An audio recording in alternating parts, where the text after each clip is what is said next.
For about a week, I thought someone was secretly living in our house. I wish that's all it had been. It started with small things.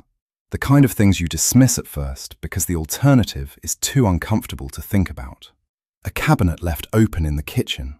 The back door unlocked in the morning, even though I clearly remembered locking it the night before. Food missing from the refrigerator. Just little things.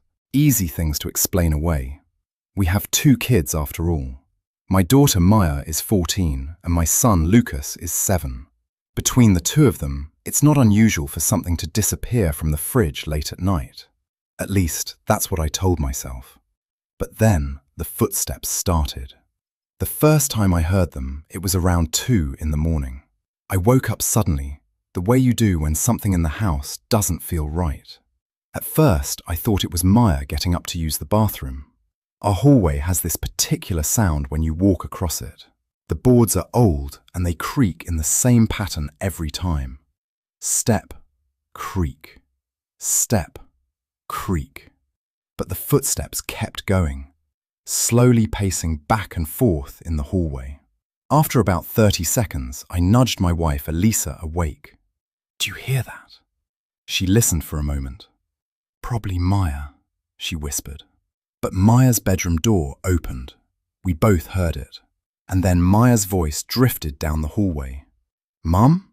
The footsteps stopped immediately. The hallway went completely quiet. I got up and opened our bedroom door. Maya was standing there in the dim hallway light, rubbing her eyes. "Were you walking around just now?" I asked her. She shook her head. "I just woke up." I checked Lucas's room. He was asleep. Then I walked the entire hallway. Nothing. No one. I checked every room in the house. The basement, the laundry room, the garage, even the backyard. Everything was empty. That was the first night I started wondering if someone might be getting inside the house somehow. But things kept happening. Over the next few days, we noticed things moving around the house. Lucas swore his toy dinosaurs kept ending up in different places. Elisa said she found the pantry door open twice when she knew she had closed it. One afternoon, I came home from work and found the attic hatch slightly open. That one bothered me, because no one in our house ever goes into the attic. It's cramped, dusty, and full of insulation. The kind of place you avoid unless you absolutely have to be there. I climbed the ladder and shined a flashlight up inside. Nothing. Just boxes and beams and dust. But something about the space bothered me. It felt disturbed, like someone had been moving around up there. That night, I told Elisa what I was starting to think.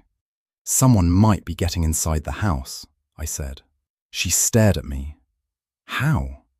"I don't know," I admitted. "But things are moving around when nobody's awake." Neither of us slept very well that night. A couple days passed without anything strange happening. Then Maya saw the hallway. It was around midnight. Elisa and I had already gone to bed. Maya later told me she got up to get some water. Her bedroom door opens directly into the main hallway, so when she stepped out, she could see the entire stretch of it from one end to the other. She said someone was already standing there. At first, she assumed it was me. The person was standing near the center of the hallway, facing away from her. But something about the posture made her stop.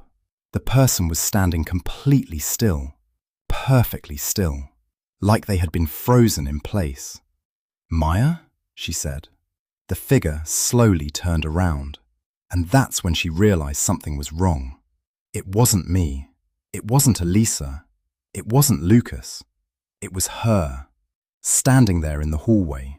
Same pajamas, same hair, same face. The other Maya just stared at her. Neither of them moved for a few seconds. Then the thing in the hallway tilted its head slightly, the way someone does when they're confused. Maya told me she felt something cold crawl up the back of her neck, because the thing was looking at her the same way someone might look at a mirror, like it was studying her. "Maya?" she said again. And that's when the other Maya ran. It bolted down the hallway. Not like a normal person runs. It moved too fast. like something that had suddenly decided it shouldn't be there. It disappeared around the corner toward the living room. Maya screamed. That's what woke us up. I ran into the hallway expecting to see someone. A stranger, a burglar, something. But the hallway was empty. Maya was standing outside her bedroom, shaking. "There's someone in the house," she kept saying. I grabbed a flashlight and checked everything again. Every room, every closet, the basement, the attic, even outside the house. Nothing. But Maya wouldn't stop crying. "She looked like me," she kept saying. "She looked exactly like me." I tried to tell her she must have seen a reflection or a shadow. But the hallway has no mirrors, and the lighting there is bright enough that shadows don't really form.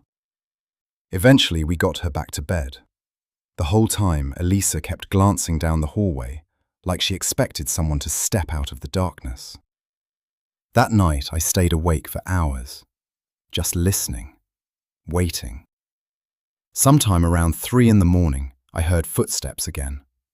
The same creaking boards. Step, creak, step, creak, slowly moving down the hallway. I got up quietly and walked to the bedroom door. The hallway light was on, and I could see someone standing outside Maya's room. For a moment, I thought it was Maya sleepwalking, but the bedroom door was closed, which meant she was inside. And the figure in the hallway was also Maya, standing perfectly still in front of the door. I froze. My brain struggled to process what I was looking at. Then the thing slowly leaned closer to the door, and I heard something that made my stomach drop. A whisper.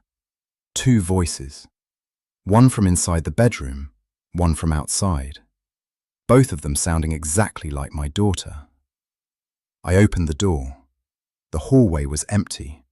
Maya was asleep in her bed, but the closet door inside her room was slowly swinging open, like someone had just stepped inside. And for the first time, I realized something worse than a stranger might be living in our house. Because whatever was inside looked exactly like us.